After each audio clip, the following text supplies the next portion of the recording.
so we got all the main dash kind of regular stuff pulled apart. I just pulled off the upper trim up here.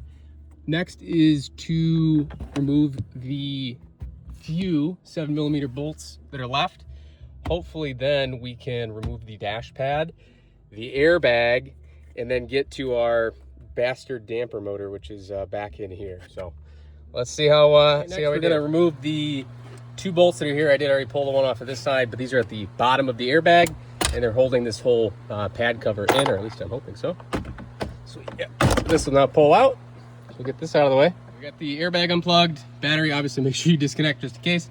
But this is our first close look at this blend motor. Wow, what a pain in the ass to get to.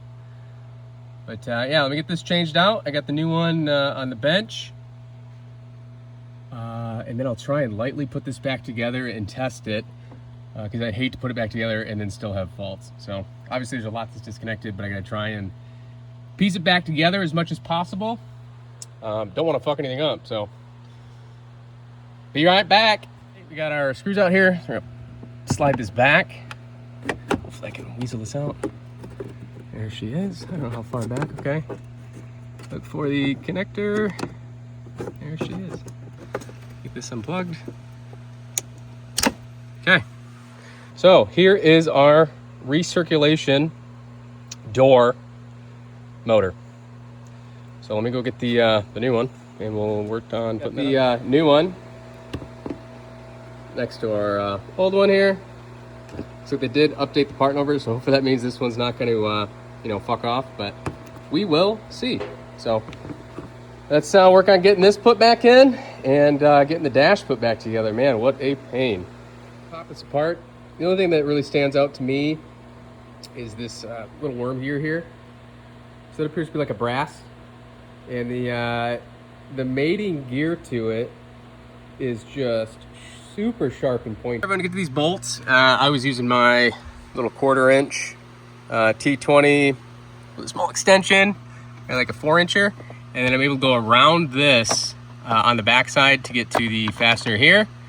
It is on the top back corner on this side, and then on the front side, same way, but you just get it from the above these heater core lines. Just figured I'd show that because it's kind of a pain in the butt. I guess if anybody wants to see a better view of what this area looks like, it's probably about as good as you're gonna get. Like I said, T20 Torx. Got our new blend door motor installed, wherever the hell the thing is, way up in there. And I just temporarily kind of pieced together the HVAC controls and the radio. I shouldn't say temporarily, just basic hookup. Haven't put any bolts in because I want to make sure that this works. So again, just like I did previously, I'm going to cycle recirculation button, and hopefully this does its full job. Just play with the settings a bit. I just turned the AC off. Apparently that puts it in recirculation. But so let me push our button here. Recirculate. Nice. Cabin air. Oh yeah, baby. Appears to have solved their issue. So let me finish putting this back together. Scan it. Actually, maybe I'll scan it now. Just make sure there's no codes for this guy here. So let me get my scan tool hooked up, and we'll just double check that. In here, we still had the 2 faults or the 1 fault for the damper motor, and the other one for the position because I had unplugged it, or it's because of the new one that was installed. So I just cleared the fault memory here. Next, we're going to go to our let's see here, read fault code, self-test. It'll go through, cycle to HVAC, and make sure there's nothing wrong with anything in here. Oh shit. Hold.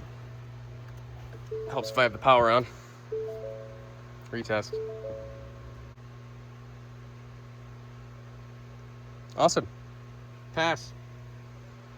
Before it was failing consistently for that motor.